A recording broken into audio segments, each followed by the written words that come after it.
Good morning, I'm Chitrakar and these are the headlines of the hour. RSP Chair Rabi Lammani, who has been arrested for investigation into the cooperatives fraud case, handed over to Kaski police to be produced at the court tomorrow. The government reinstates previous committee to recommend the appointment of officials in the Truth and Reconciliation and Enforced Disappeared Persons Inquiry Commission. US President Joe Biden says there was a possibility of a ceasefire in Lebanon, adds the end of Gaza war will be difficult. And New Zealand enters the finals of the ICC Women's T20 World Cup, defeats West Indies by 8 runs in the second semi-final. Former Home Minister and Chair of Rashtriya Swatantra Party, Rabi Lammani, who was arrested for investigation into the cooperatives fraud and organized crime, has been handed over to District Police Office, Kaski. Lammani was arrested by the team of Central Investigation Bureau CIB from Kathmandu yesterday evening and taken to Pokhara via road last night. Lammani had arrived to Pokhara this morning at around 2:45 a.m.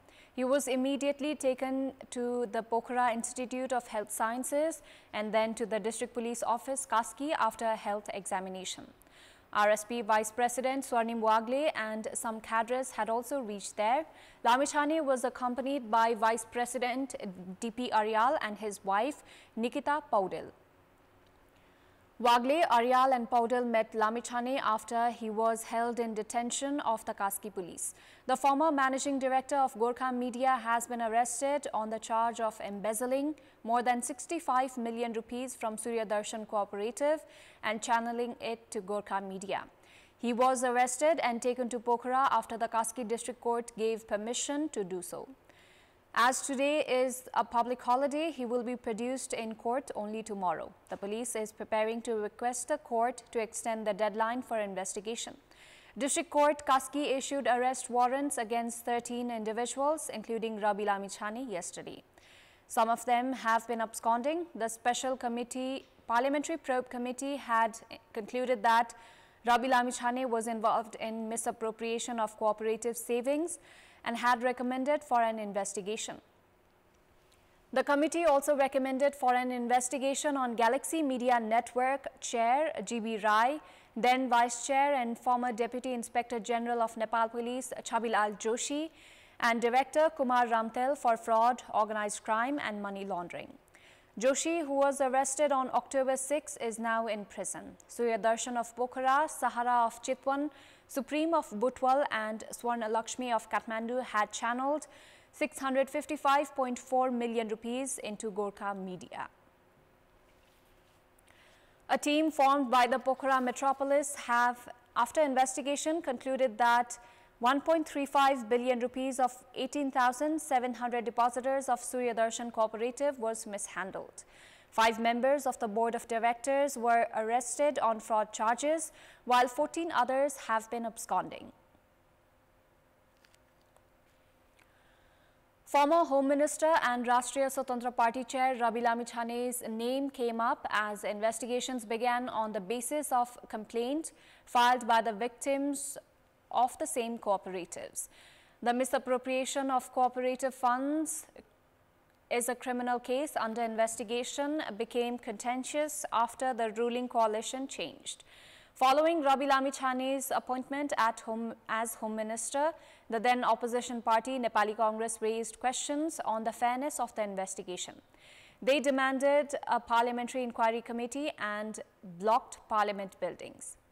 The winter session of Parliament ended without achievements and the budget session became contentious after the Attorney General's office stated there was no case against Lammani. Nepali Congress demanded for an investigation which led to obstructions and a writ was filed at the Supreme Court on the Nepali month of Jait. The opposition parties, including Nepali Congress, obstructed the budget session, which led to the formation of a special parliamentary committee to probe into the cooperatives fraud on May 28 under the coordination of Surya Thapa. The committee concluded that Lammani was guilty of involvement along with others and recommended further actions. The government has given continuity to the committee headed by former Chief Justice Om Prakash Mishra to recommend the appointment of officials in the Truth and Reconciliation and Enforced Disappeared Persons Inquiry Commission. The meeting of the Council of Ministers held yesterday evening has reinstated the committee led by the former Chief Justice of the Supreme Court and given the responsibility of recommending officials to the commission. The then Pushpa Kamal Dahal-led government had formed the committee under the leadership of former Chief Justice Mishra on 12th April last year. The committee includes representatives from the National Human Rights Commission as well as Jagdish Sharma Paudil, Arjun Kumar Karki and Stella Tamang. However, the recommendation process had remained halted as the Human Rights Commission demanded the bill which is under consideration to be passed by the Parliament first. The cabinet meeting also decided to provide 10 million, 7.5 million and 5 million rupees respectively to the local levels that have been highly, moderately and less affected by the disaster. The funds will be provided to 71 local levels in 20 districts according to priority. The amount is being provided was collected in the Natural Disaster Rescue and Relief Fund.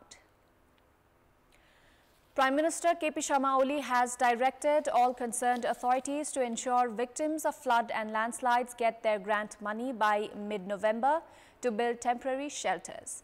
He has also directed them to resume electricity, health and drinking water services within 15 days. Concluding the 14th meeting of the National Disaster Risk Reduction and Management National Council in Office of the Prime Minister and the Council of Ministers in Singhadarbar, Premier Oli directed for immediate relief to the victims of recent rain-induced disasters. The Premier also directed authorities to collect extensive detail on damages by the disasters and for coordination with donor agencies and foreign governments for financial aids to make up for any deficit in reconstruction budget. He also emphasized on providing compensations to farmers who lost their crops and directed for repair of canals within May 2025. Prime Minister Oli, who is also the chair of the council, urged to bring in line policies for disaster preparedness and development of integrated settlements, saying that Nepal was at risk of earthquakes, landslides and disasters caused by climate crisis. He also emphasized on the need to relocate those living in risk zone. The Prime Minister called the recent disasters as the biggest since the 2015 earthquake. Opposition parties have discussed on calling a special session of the House of Representatives, saying the government had remained indifferent regarding matters of public concern. The meeting held at the Federal Parliament building yesterday, the opposition parties have decided to submit a memorandum and then demand for a special session of the Parliament if their demands were not addressed. They allege the government that it had not shown seriousness towards the issues of public concern. विपक्षी दलहरुको तर्फबाट सरकार समक्ष ज्ञापन पत्र पेश गर्ने भन्ने समझदारी भएको छ, छलफल भएको छ र सरकारले प्रतिपक्षी दलहरुले जे जनसरोकारका विषयहरुमा उठाइएका आवाजहरु छन् त्यसप्रति गम्भीरता देखाएन, त्यसप्रति जिम्मेवारी बोध गरेन र सकारात्मक ढंगले रेस्पोन्स त्यसको गरेन भने विशेष अधिवेशनको आह्वान गर्नुपर्ने परिस्थिति पनि आउन सक्छ। त्यो बारेमा पनि छलफल भएको छ। राज्यलाई पर्ने व्यवहार जुन जनताको एकदम चासोको विषय छ र अहिले चाडबाडको टाइममा हामीले कसरी कन्सिडर गर्ने र त्यसमा पनि एउटा विधि एउटा प्रक्रियाको हिसाबमा जाँदाखेरि पहिला ध्यान आकर्षणै गर्दाखेरि सचेत गराउने।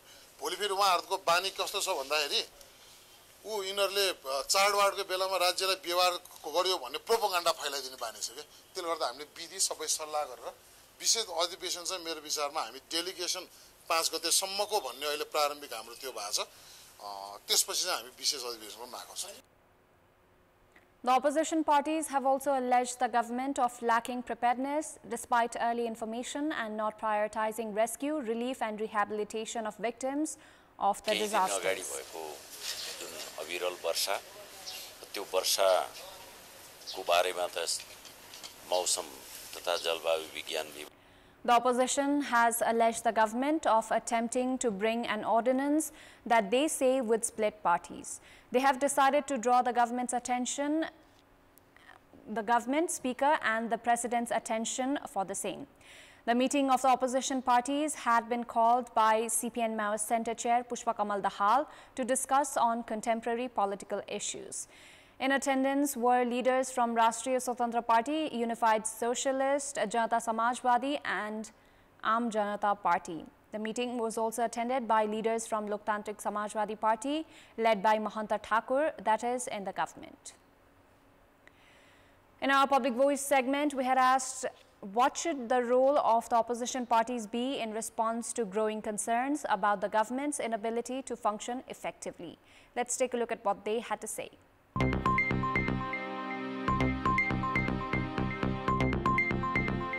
राम्रो कामलाई सपोर्ट गर्नुपर्छ नराम्रो क्रिटिकली विरोध गर्नुपर्छ बाढी पीडित भयो हैन अब दुनिया दुर्घटनाहरू हुन्छन् त्यसमा सरकारले हेरेन भने प्रतिपक्षले हेरेर अहिलेको घडीमा उद्धार गरेर सरसहयोग गर्नुपर्छ हर चीजमा आलोचना विरोध गर्ने भएन प्रभावकारी भूमिका खेल्न सक्न पर्यो विकासको कार्यलाई अलिक अगाडि बढाउनु पर्यो र सरकारलाई जवाब दिन सक्नु पर्यो भ्रष्टाचार र दलाली कामलाई नियन्त्रण गर्ने सेवा गर्नको लागि यिनीहरुको सेवा गर्न मनै छैन देश र जनताको पक्षमा काम लाउने खालको भूमिका चाहिँ हुनु पर्यो विपक्षी दल मिसन 84 को तयारीमा छ अहिले बोल्छ भने त्यसको भोट कट्न सक्छ त्यही हिसाबले विपक्षी दलहरु साइलेन्ट बस्छ प्रतिपक्षको भूमिका चाहिँ अब सहयोगात्मक र खबरदारी मूलक हुनुपर्छ डुबानमा परेकाहरुको उद्धारका लागि सशक्त भूमिका निर्वाह गर्नुपर्ने यो सरकारमा चाहिँ साथ दिएर भूमिका खेले राम्रो हुन्थ्यो पुलको समस्या यो बिजुलीको समस्या बाटोको समस्या यो चाहिँ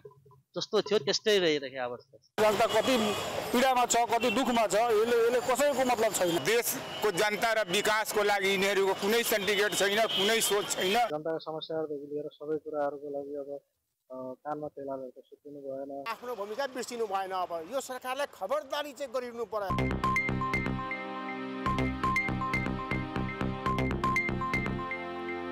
Despite the recent lifting of ban on land plotting, the real estate sector continues to struggle amid economic stagnation. Although interest rates are low and the market is accessible, transactions have declined even further compared to last year, indicating a significant downturn in real estate activities. To revitalize the real estate sector, the government opened land allotments last August for 1 year without land classification, hoping to boost transactions. However, investor interest has been low, with transactions primarily occurring for lands at lower rates near the city.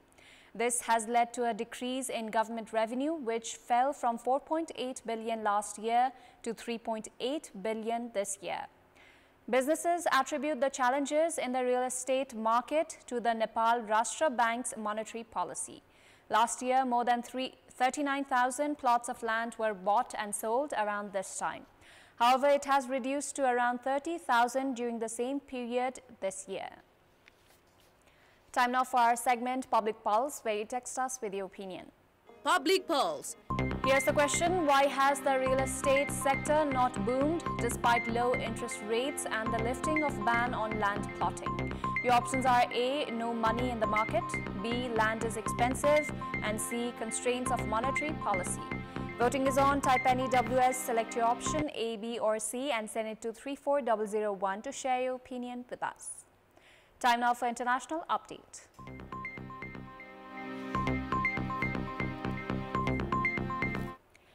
US President Joe Biden has said there was a possibility of working towards a ceasefire in Lebanon, where Israel is fighting the armed group Hezbollah, but added that it will be harder in Gaza despite the death of Hamas leader Yahya Sinwar earlier this week.